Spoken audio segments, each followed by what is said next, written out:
जितना हम समझते हैं उत्तराखंड को, पहाड़ है, दुर्गम इलाके हैं, दूर दराज कैसे वहाँ सुविधाएं पहुँच पाती होंगी, आधुनिक यंत्र पहुँचते होंगे, तो एक आम इंसान होने के नाते मैं नहीं जानता। मुझे लगता है कि वहाँ कृषि करना बहुत कठिन कार्य है, दुर्लभ है। ऐसा है क्या?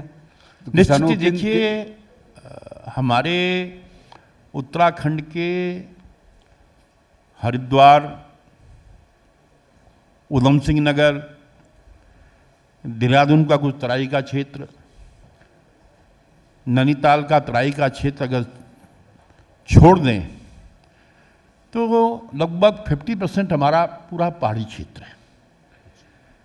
और वहाँ पर कोई ऐसे जैसे प्लेन्स खेत होते हैं ऐसे वहाँ पर सीढ़ीनुमा खेत हुआ करते हैं। लेकिन सबसे पहले तो मैं धन्यवाद करना चाहता हूँ देश के प्रधानमंत्री नरेंद्र मोदी जी का। मुझे याद है वर्ष 2023 को नरेंद्र मोदी जी ने इंटरनेशनल ईयर ऑफ मिलेट घोषित किया था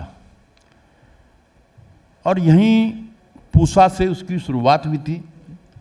162 देश के डेलीगेट्स उसमें थे और प्रदेश के कृषि मंत्री होने के नाते मुझे यहाँ पर आने का मौका मिला। और आज जो श्री अन्न है, जो मिलेट्स है, ये हमारी परंपरागत खेती में है। अब दूसरा, जब मिलेट इंस्टीट्यूट हैदराबाद ने जब टेस्टिंग की, हमारा मिलेट्स सबसे बेहतर पाया गया, क्योंकि मिलेट्स में उसकी देखभाल भी उसको करने में खर्चा कम आता है, उसमें पानी भी कम लगता है। और आज हमारे प्रदेश में सबसे ज़्यादा एमएसपी अगर किसी फसल का है तो मडवे का है 42 रुपया 90 पैसे। और आज हम अपने किसानों को समझा रहे हैं, उनको प्रमोट कर रहे हैं कि आप मडवा उगाइए, आप झिंगोरा उगाइए, आज उसकी इतनी डिमांड हो गई है।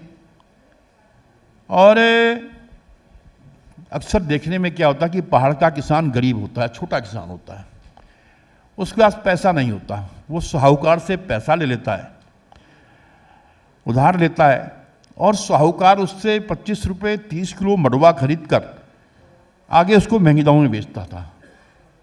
हमने सुनिश्चित किया है, क्योंकि आज 4,69,000 से अधिक हमारी स्वयं सहायता समूह की बहनें वहाँ पर काम कर रही हैं। हमने कहा कि हमारी समूह की बेटियां, हमारी बहनें किसान से उसके घर में जाकर मडवा खरीदेंगी, एमएसपी पर खरीदेंगी। उसके दो फायदे होंगे।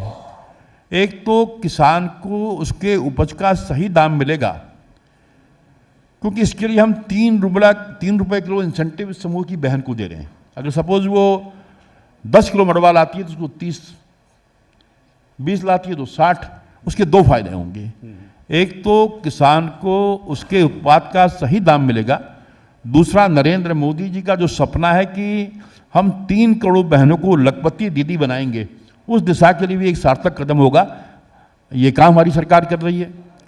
दूसरा, जहां अन्य फसलों के बीज पर हम 50% सब्सिडी देते हैं, मिलेट्स पर हम 80% सब्सिडी दे रहे हैं। और यही कारण है कि आज हमारे पहाड़ में जो एक पलायन बहुत बड़ा मुद्दा था, आज लोग अपनी परंपरागत खेती की ओर आ रहे हैं, मिलेट्स की ओर आ रहे हैं और हमारा पलायन भी रुक रहा है और लोग जो है मिलेट्स के उत्पाद की ओर जो है हमारा किसान आ रहा है। अगर ये वीडियो आपको पसंद आया है तो इसे लाइक ज़रूर करें। अगर चैनल अभी तक सब्सक्राइब नहीं किया है तो कर लें और नोटिफिकेशन पाने के लिए बेल आइकन भी दबा दें।